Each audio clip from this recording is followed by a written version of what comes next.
Good morning बच्चों।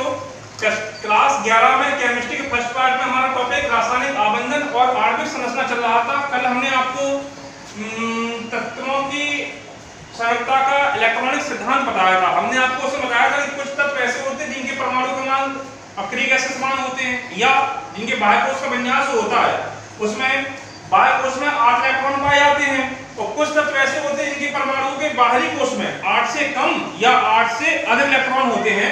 तो वह किसी दूसरे तत्व के साथ रासायनिक बंध बनाकर अपना अष्टक अक्रिय गैसों के समान कर लेते हैं। अब जो इलेक्ट्रॉन बंध बनाते हैं उनके बंधों के जो ढंग होते हैं दो प्रकार के होते हैं। कहने का मतलब तत्व जो रासायनिक बंध बनाते हैं वो दो प्रकार से बनाते हैं, या हम ये कह सकते हैं कि जो बंध होते हैं वो मुख्यतः दो प्रकार के होते हैं। पहला होता है आपका वैद्युत बंध, वैद्युत बंध, या इसको हम कह सकते हैं आयनिक बंध, आयनिक बंध। और जो दूसरा होता है ये होता है आपका सहसंयोजक बंध, सहसंयोजक बंध। लिखेंगे हम इसमें हेडिंग डाल दें, हेडिंग कुछ नहीं है, उसी के बाद हम लिखेंगे कि स्थायी संरचना प्राप्त करने के लिए, स्थायी संरचना प्राप्त करने के लिए तत्व दो प्रकार से बंधों का निर्माण करते हैं। पहला है आपका वैद्युत बंध या आयनिक बंध और दूसरा है सहसंयोजक बंध। इसके बाद हम पहली हेडिंग डालेंगे वैद्युत बंध। तो पहली हेडिंग डाल दें वैद्युत बंध।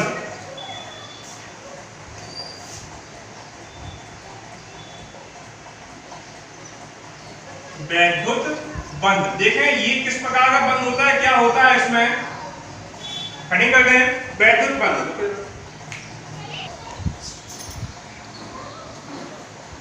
हेडिंग पड़ी है वैद्युत बंध। इसमें हम लिखेंगे इलेक्ट्रॉनों के स्थानांतरण से, इलेक्ट्रॉनों के स्थानांतरण से जो बंध बनता है, जो बंध बनता है उसे क्या कहते हैं हम, वैद्युत संयोजी बंध या आयनिक बंध। सुन लीजिए एक बार, किन्हीं दो परमाणुओं के इलेक्ट्रॉनों के मध्य, किन्हीं दो परमाणुओं के इलेक्ट्रॉनों के मध्य स्थानांतरण से जो बंध बनता है, इसमें एक शब्द आया स्थानांतरण। स्थानांतरण में होता क्या है कि जिस परमाणु के पास इलेक्ट्रॉनों की अधिकता होती है वह दूसरे परमाणु को इलेक्ट्रॉन दे देता है। जैसे हम एग्जांपल में देखेंगे NaCl, हमने एग्जांपल लिया है NaCl, किसका फॉर्मूला है सोडियम क्लोराइड। जैसे आपका NaCl है, Na का परमाणु क्रमांक 11 और Cl का परमाणु क्रमांक 17। इलेक्ट्रॉन विन्यास करेंगे तो 2,8,1 और 2,8,7।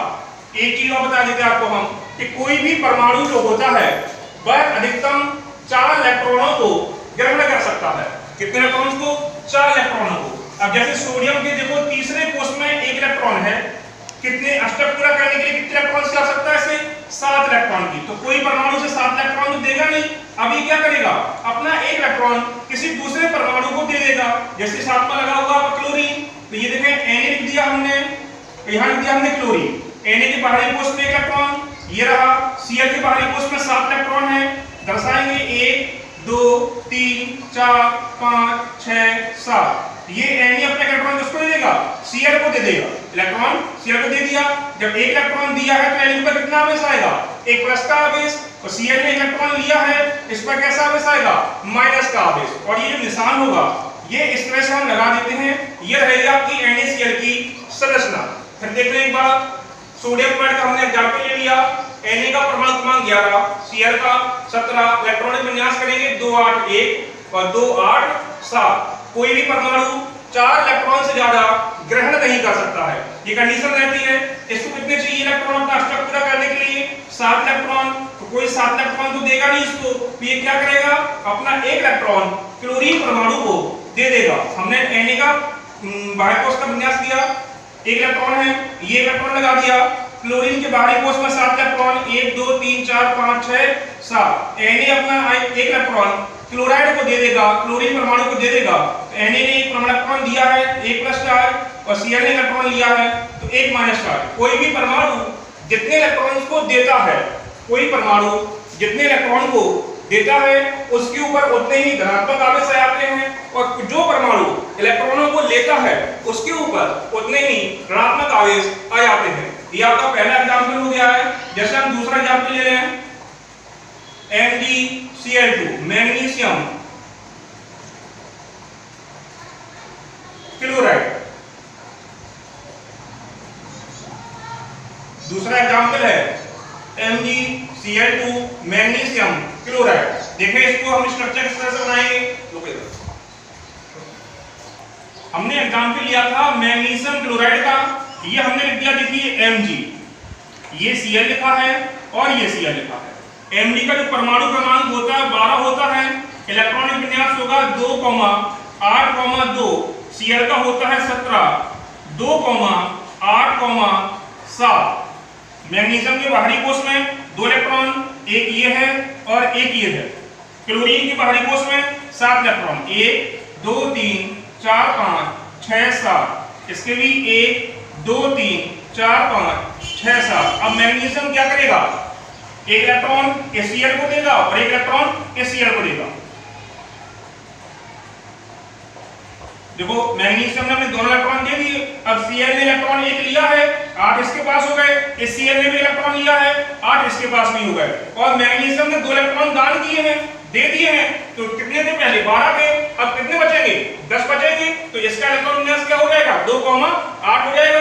अष्टक इसका भी पूरा हो गया और क्लोरीन का भी पूरा हो गया। तो स्ट्रक्चर क्या बनेगा, देखो Cl ने इलेक्ट्रॉन लिया तो Cl माइनस, Mg ने 2 इलेक्ट्रॉन दिए हैं, Mg प्लस प्लस, तो Cl ने इलेक्ट्रॉन लिया है, ये निशान इस साइड को और ये निशान इस साइड को ऐसा हो जाता है। ये बन गया आपका मैग्नीशियम क्लोराइड का एग्जांपल। ये था आपका वैद्युत बंध, वैद्युत संयोजी बंध बोलते हैं इसको। परिभाषा एक बार और सुन लें, तत्वों के द्वारा या तत्वों के बीच बंध बनाने के लिए इलेक्ट्रॉनों के स्थानांतरण से जो बंध बनता है उसे वैद्युत संयोजी बंध या आयनिक बंध कहते हैं। एग्जांपल आपके सामने लिखे हुए हैं, NaCl का बता दिया और MgCl2 बता दिया। इसके बाद आपकी अगली हेडिंग आएगी सह संयोजी बंध, वो आपको अगले वीडियो में मिलेगी।